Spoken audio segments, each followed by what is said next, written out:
What is up, guys, and welcome back to the channel. As you can see behind me, we left the Genesis up on the blocks from the last video, because in that video I mentioned that our downpipe is absolutely destroyed at this point, and I had already placed an order and had one coming, and it luckily got delivered last night. So this thing is already jacked up, and hopefully we're just going to be able to quickly uninstall the other one and quickly reinstall this new one, just like we did earlier this year. Alright guys, so just a quick little note here before we get underneath the car and uninstalling the old broken one.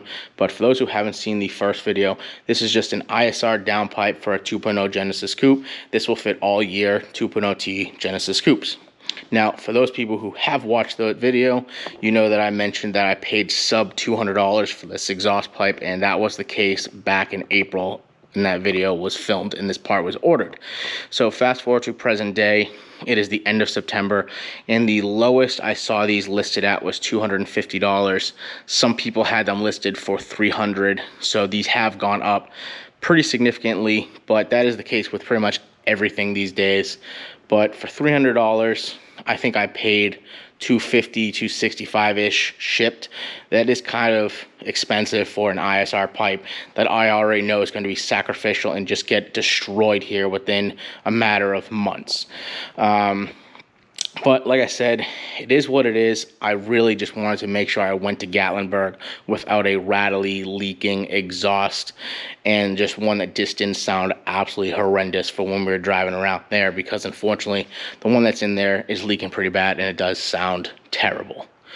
Now, before we get onto the car, again, there is one little thing that I am concerned with. And if you remember in the exhaust video, the second one where I unfortunately forgot to tighten the exhaust bolts down all the way and the exhaust pipe was dragging a little bit, I did note that the back flange, and I'll show you, it's this flange, the bottom part of it was bent. I really hope it's not bent too far that this new one doesn't bolt up to, but that's just going to be something we're going to have to take a look at once we get underneath the car and get the other one uninstalled. Now, I will be going over a long-term solution so I don't have to keep buying these and replacing them, because when you're underneath the car, I think you'll be able to see better why this keeps dragging and how we're going to prevent this going forward down the line. Alright guys, so once again, we're underneath the car at the downpipe, and I'm just going to quickly go over it because I touched upon it on the last video with the damage. So if you haven't seen that, check that video out and I'll go in depth about this. But as you can see, the exhaust just keeps dragging from about this area here all the way back, and that is because for some reason on these exhaust pipes, I don't know if this is an ISR specific problem or it goes across all brands of downpipes, but for some reason this portion of the exhaust just hangs way lower than the rest of the exhaust, and that is why this thing just keeps getting completely destroyed within just a matter of months. But it's kind of hard to see. Actually, you can see pretty good right there. There is a ton of space to get this exhaust pipe custom made and tucked way up here. I mean, look at how much space that has. Why ISR, or I don't know if this is other brands, because this is the only brand I've ever had of this, has this problem where it's hanging so low. So as you can see, like everything from like this point forward is high up, and then from here back is tucked up until this point. So why they do this, I have no idea. If this is a general downpipe problem across all manufacturers, I'm not sure. I just know with ISR specifically, this is a problem. So my long-term solution, even though I know we just got that new one in and we're going to install it here today, once that one is destroyed, to stop having to replace these things, I'm going to get a custom one made, and I'm going to have it tucked up nice and tight up here, because like I said, I mean, I can fit a whole hand and still have wiggle room in here. There is plenty of room to have this thing tucked up with a custom made one, and then meet up with this flange so that everything is tucked. It will not be dragging, it will not continually just get destroyed and just absolutely worn out like that is. So now, like I mentioned, if I can slide back here, this is the flange that is bent. There you go, you can see it here. So I am slightly worried that this is going to be bent. From the looks of it, this part looks like it's bent more than this side is, and this side is the side that's going to be staying, and this is what's getting replaced. Hopefully the gasket will be able to make up for any bends and stuff. But like you can see, it's kind of it's just bent, so hopefully this doesn't present I mean, a problem. This is what I was talking about. This is the one worry that I have about installing a new exhaust pipe. So hopefully this is able to be bolted up. I might try and put maybe 2 gaskets here. I don't know if that's gonna work. I might not do that because I don't really know what that's gonna do. But hopefully when I just tighten up this bottom bolt, it just cinches it all together and it just seals it. Fingers crossed for that. But without any further ado, I'm just gonna get this thing uninstalled and let's get the new one installed.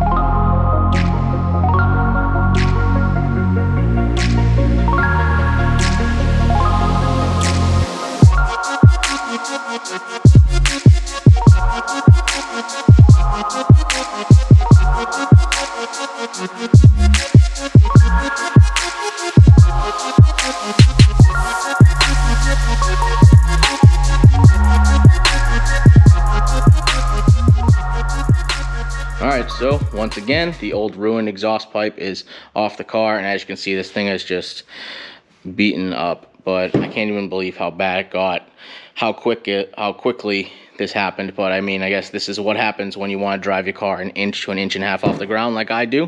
And these are some of the things that you have to sacrifice. But that's that bent flange that I was talking about. I might try and take my 4-pound drilling hammer and then the flange that matches up with that, that's already in the car right now still, I might try and just tap that with the drilling hammer to straighten it out, but not enough where the welds on this side of the pipe that's in the car, if that makes sense, don't get damaged or cracked. But I might just try and straighten it out so that way the new gaskets we have over here will be able to line up, and hopefully we don't get a leak from the new flange. All that's left to do is to put the exhaust hanger isolator rubber mount thing on the new pipe and get this thing installed.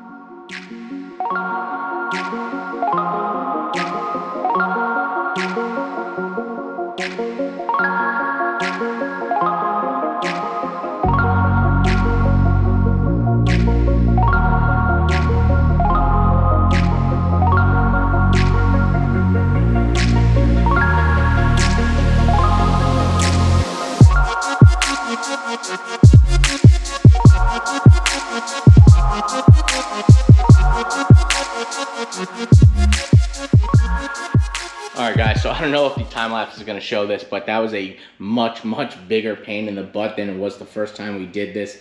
I had the car jacked way up last time we did this, and which meant I had way more room to work under the car, and I just didn't have that today. I didn't feel like jacking it up a ton, and that was my own laziness. I probably should have done that. It would have been way easier. On top of that, I didn't get new hardware because I just didn't think about it before I got here today. So like the bolts didn't want to screw into the nut and this and that. I was just fighting it the whole time, but whatever. We got it on. I'm just happy I wore a crappy shirt that I didn't care about because I was all up in there fighting it the whole time. But it's out of the way. I was able to get the drilling hammer and kind of bang out that flange that was bent. I didn't hit it super hard, like I said, because I didn't want to crack the weld and then create a bigger problem. But between the hammer and just hammering the impact with the nut and the bolt together, it seems to be straightened out a little bit. I think it should be good. I don't think it's going to leak or it didn't seal properly or anything right there. It was kind of a pain trying to line it up because it was bent, but I think we got it more than good enough. Hopefully the gasket's thick enough where it'll do the trick. Maybe when we get to Gatlinburg or when we get home from Gatlinburg, I'll jack this up and double check it again, just make sure it didn't loosen up or spread or whatever it has it. But yeah, bang that one out today. And there is one more thing that I want to do today before we head home, and that is put in a new K&N intake filter on this thing. So I don't know if you guys noticed it. I know that I noticed it when we were watching the HKS blow-off valve install, but my intake filter is disgusting now. It is super old. That was installed, one of the first things I ever did on this car. I was super nervous when I did it. I was scared. I thought I was going to break my car. It was just the funniest thing. And now I do stuff all the time with this car, and I don't even think twice about it. But yeah, so that has been on the car since I think end of summer 2014, so 7 years that filter has been on. I've cleaned it once already a few years back, and I didn't realize how bad and how dirty it was on the outside until I got this new one in. So if you can see, just standard K&N intake filter here.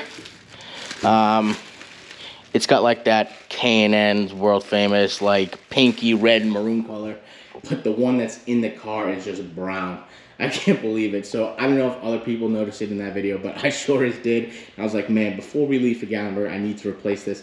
Luckily, it got delivered last night as well with the pipe. So without further ado, I'm going to keep rambling. I'm just going to get in and pull that old one off so we can see them side by side and see how dirty it actually looks out of the car. All right, guys, so now that we have the old one off, I mean, I think it's clear as day which is the old and which is the new. And it's just a hose clamp that holds this on. I didn't record it just because I feel like it's boring and it's kind of hard to see, but I'll show you in the car. It just kind of slides onto the pipe right here that goes through like this little heat shield, and it has like a rubber seal. That's just how they come.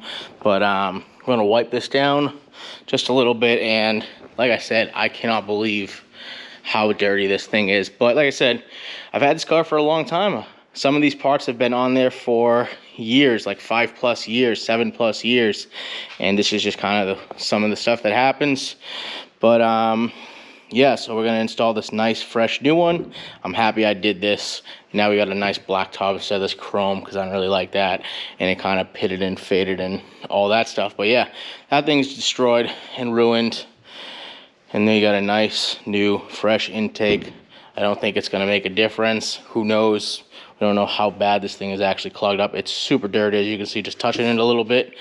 But yeah, I'm just gonna go ahead, throw this on the car, then clean up the heat shield in there, and then we'll take a look of it all back together. All right, guys, and just like that, the new intake filter is on, and I ended up cleaning off this heat shield a little bit and a little bit of this area over here. It's just been so dirty and dusty, and I haven't cleaned it, but yeah, so there it is. It looks way better, way nicer, and way cleaner than the last one did. I know that probably wasn't the most interesting thing to watch, and I wasn't going to include it in the video originally, but I just thought it was funny. Brought me back memories of, that was literally like the first modification I ever did on this car. I just remember being so nervous that day, thinking I was gonna like ruin the car if I didn't put it on right. Was I gonna blow my engine? And then halfway through doing it, it started raining on me, and I was freaking out. I didn't want to get moisture in the engine and this and that. I was stuffing microfiber towels, trying to keep it as dry as possible, and this and that. Oh, it was just, that was just, I mean, like I said, it wasn't interesting to watch. I didn't record much of it, and I wasn't even going to include it. But for me, doing that was like one of just the most fun memory, like, lane moments ever. Because this is, like I said, that was quite literally one of the first ever modifications I did to this car, and I did it myself. And I was so nervous, so young, so naive, had really no idea what I was doing. Yet all it is like 3 hose clamps and a couple of screws. Yet, yeah, I don't know. And then to think where we've come now, we just sit here and I will rip this whole car apart and rebuild it and not think twice about it. So it's just funny how far you can come in just a matter of a couple of years once you start getting comfortable doing stuff. But yeah, like I said, hope that was fun for you guys to watch. Like I said, I wasn't going to include it, but I figured, for me at least, it was fun going down that memory path. But yeah, we're gonna end it there. That's our prep, and that's pretty much all we're doing to get ready for Gatlinburg. I was gonna sit here and try to fix the little crack over here on the fender flare, but I just ran out of time. I didn't want something to happen with the fiberglass peeling the wrap, redoing it, and all this repair stuff, then not have the car ready for Gatlinburg. So it is what it is. We will have that little crack there, but hey, stuff happens like that when you actually drive your car as much as I do. So not too bummed out about it, but without any further ado, I'm gonna wrap this video up. Hope you guys had fun. Peace out. See you on the next one. Alright guys, I cannot believe how much of a difference this intake filter made on the way this car feels and sounds right now. This blow-off valve, just listen. Oh baby! Oh my goodness.